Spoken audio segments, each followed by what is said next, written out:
Salut tout le monde! Dans la capsule d'aujourd'hui, je vous présente une plante qui est un peu particulière. En fait, je dis une plante, mais c'est pas vraiment une plante, c'est un lichen. Je vous parle de l'usiné barbu. Alors, la fin de semaine dernière, je suis allée marcher dans la forêt et j'ai trouvé à mes pieds une petite talle d'usiné barbu.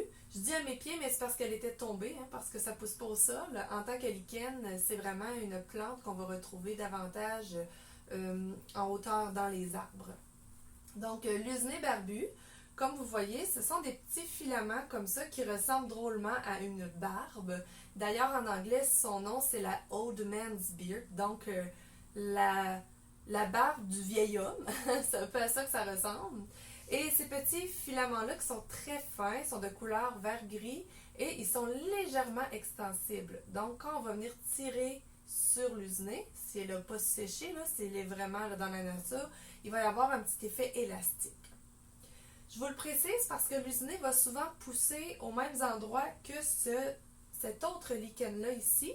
Un lichen qui va même parfois pousser entremêlé, mais comme vous pouvez le voir, c'est un lichen qui est beaucoup plus gros, donc et qui n'a pas non plus cet effet-là d'élastique, d'extension qu'on va retrouver chez l'usiné.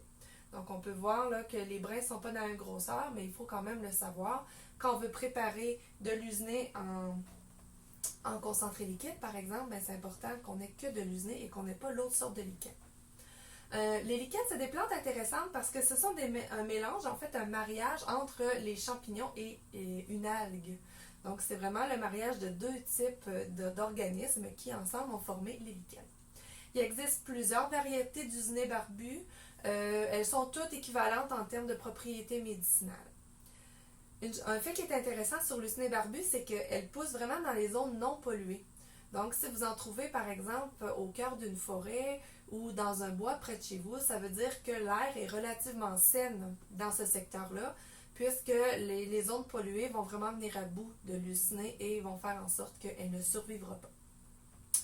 L'usiné, on l'a dit tout à l'heure, en anglais, c'est la barbe de vieil homme et elle aime tout ce qui est vieux. Donc, elle va pousser sur les vieux arbres. Elle va pousser dans les vieilles forêts qui sont vraiment matures. C'est vraiment ce qu'on va appeler un peu une pénicilline végétale.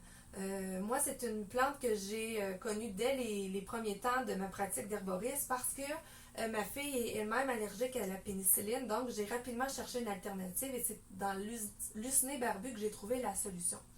Donc, c'est un espèce d'antibiotique naturel qui est très puissant, mais très doux à la fois. Il peut être utilisé pour les enfants et également même quand on est enceinte ou qu'on allaite. L'usiné barbu, on dit qu'elle est antibactérienne. Elle est antifongique également, vraiment là, un antifongique très puissant. Donc, elle va vraiment aider à traiter tout ce qui est mycose, que ce soit par exemple des mycoses plantaires ou des mycoses vaginales. Elle va aider avec tout ce qui est infection urinaire, les cystites. Et elle a vraiment une prédilection, elle aussi, pour le système respiratoire, comme par exemple le thym, mais elle est plus, on va dire qu'elle est plus puissante, elle travaille différemment. Elle est donc vraiment la plante à privilégier en cas de pneumonie et en cas de bronchite ou pour tout rhume ou restant de tout qui ne veut pas s'en aller, qui finit pas de guérir. Mais c'est avec l'usiné qu'on va être capable d'aller chercher vraiment un traitement plus en profondeur. C'est aussi une immunostimulante, donc elle va aider avec le système immunitaire. On peut vraiment l'utiliser avec l'échinacée, ces deux plantes qui se marient très bien ensemble et qui vont venir booster vraiment les défenses de notre système immunitaire. Alors, l'usiné, je peux la prendre en infusion. À ce moment-là, je vais prendre 2 grammes d'usiné. Ça en prend quand même pas mal parce que c'est très léger, là. Donc, 2 grammes d'usiné par tasse d'eau. Ou je peux également faire un concentré liquide, mais je vais vraiment le faire dans l'alcool.